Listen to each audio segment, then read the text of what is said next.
itu pemirsa, DKI Jakarta mencatat adanya 577 tambahan kasus positif baru. Sehingga per 29 Juli total kasus positif secara kumulatif di DKI Jakarta menjadi 20.572 kasus.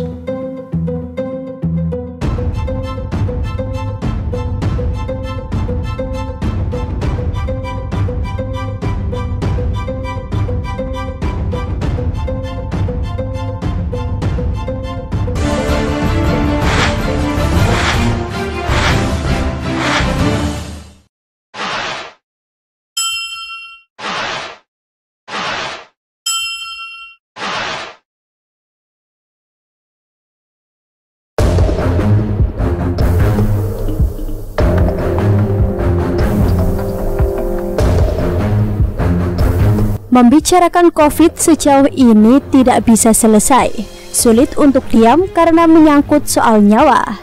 Ayo tunjuk tangan, siapa yang mau tinggal di lingkungan di mana nyawa kita menjadi taruhan? Istilahnya, kita sedang menjaga diri dengan mematuhi protokol kesehatan dan meningkatkan kualitas hidup sehat. Tetapi, belum tentu orang lain melakukan hal yang sama. Mau bukti? Monggo, cari saja sendiri di media sosial. Masih banyak orang gokil yang beranggapan COVID itu bohongan. Ini menyedihkan. Total untuk Indonesia saja per Rabu 29 Juli tercatat sudah tembus 104.000 kasus. Memang kabar baiknya semakin hari angka kesembuhan semakin meningkat. Yang per hari ini 62.138 kasus dan 4.975 kasus kematian. Tetapi itu bukan berarti semua jadi normal, kawan. Lah, sudah jelas yang harus kita jalani sekarang adalah new normal. Artinya, tidak bisa lagi kita bermimpi hidup seperti ketika si COVID belum muncul. Mungkin inilah yang terjadi pada warga DKI Jakarta yang nampaknya tampil unggul mengenaskan. Bayangkan saja, setiap hari kasus COVID di Jakarta selalu naik seperti ogah turun.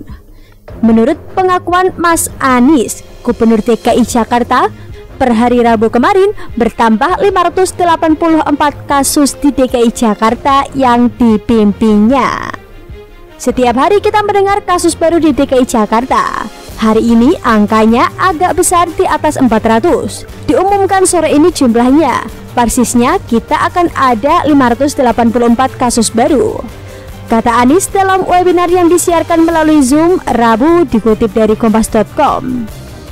Iya, kita tidak mengatakan ini semua kesalahan Anies sebagai gubernur, tetapi bangga dengan angka lonjakan itu rasanya sangatlah tidak bijak. Apalagi mengatakan bahwa lonjakan ini terjadi karena masifnya pemeriksaan COVID-19 yang dilakukan Pemprov DKI. Maaf ya, menemukan, mencatat, dan lalu melaporkan angka kasus COVID bukanlah prestasi. Apalagi jika ini dilakukan oleh seorang pemimpin daerah. Harusnya ini menjadi pekerjaan rumah dan harus diselesaikan. Ini masalah tanggung jawab. Jakarta mengambil strategi mencari orang-orang yang terpapar COVID-19, lalu diisolasi, lalu diputus mata rantainya. Kalau Jakarta hanya ingin angkanya kecil, maka Pemprov DKI tidak perlu melakukan testing. Dijamin angka COVID-19 langsung turun, ujar Anies. Saya selalu sampaikan kalau ada angka positif harus kita syukuri ketahuan. Banyak dari kita yang menganggap kalau positif itu masalah, ujar Anies. Memang, kita masih punya wabah. Di dunia juga masih ada wabah. Pilihannya mau ditemukan atau tidak. Kalau tidak ditemukan, angkanya kecil. Saya berkali-kali menegaskan, kami bukan ingin menurunkan angka COVID-19. Kami ingin menurunkan penyebaran COVID-19, lanjutnya. Komentar konyol ini ngegilai karena datang dari seorang pemimpin daerah. Bukankah seharusnya optimisme itu datang dari pemimpin? Jadi ini bukan masalah. Oke, saya sudah kerja dengan berhasil menemukan angka. Tuh angkanya. Lagian seluruh dunia juga masih ada wabah COVID kok. Gampil, kalau takut angkanya, ya sudah saya diamkan saja biar gak ketahuan. Ini bukan soal matematika yang berhubungan dengan angka, kawan. horor banget karena angka di COVID ini adalah angka OTW kematian, bukannya angka undian berhadiah menang ratusan miliar. Jadi harusnya fokus Pemprov DKI kepada bagaimana menekan kasus. Salah banget jika merasa sudah kerja karena sudah memperbanyak swab dan PCR. Narasi seperti ini bakal jadi bom waktu siap meledak di gelombang kedua COVID yang sedang OTW coming soon di antara kita. Sementara untuk saat ini saja masih banyak warga yang bersikap acuh seakan memiliki cadangan nyawa hanya karena telah memakai masker, face shield, dan sanitizer. Harus lebih dari itu yang menjadi benteng kita menghadapi keganasan COVID. Buktinya, klaster perkantoran menjadi momok menakutkan saat ini. Padahal untuk masyarakat biasa saja belum semua belajar dari kengerian COVID. Belum lagi menyoroti aksi demo di ibu kota dengan mengusung berbagai tema konyol.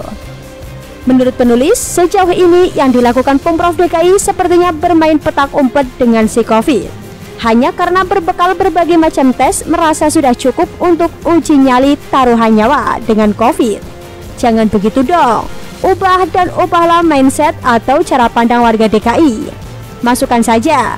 Mungkin yang harus dilakukan tanpa bosan oleh Pemprov DKI adalah edukasi dan sosialisasi. Mengerti ini sudah banyak dilakukan dan ada di mana-mana.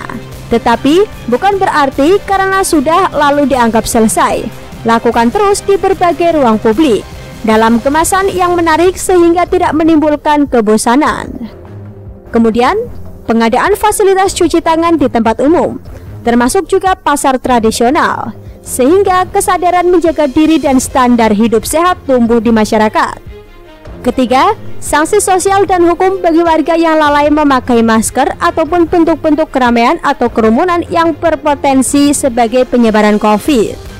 Lanjut dengan tes yang dilakukan secara masif sehingga berjalan paralel dengan kebijakan lainnya. Silahkan jika ada kebijakan rasional lainnya. Intinya, gaung kesadaran ngerinya COVID ini harus terus dilakukan, bukan untuk menakuti, tetapi tujuannya untuk melindungi diri sendiri dan juga orang lain dari terinfeksi. Sebagai pemimpin daerah, harus lebih dari sekedar menemukan kasus. Tetapi sejatinya kepala daerah itu harus berhasil mendidik warganya berperilaku sehat. Ditulis oleh Mpok Desi, dilansir dari siwo.com.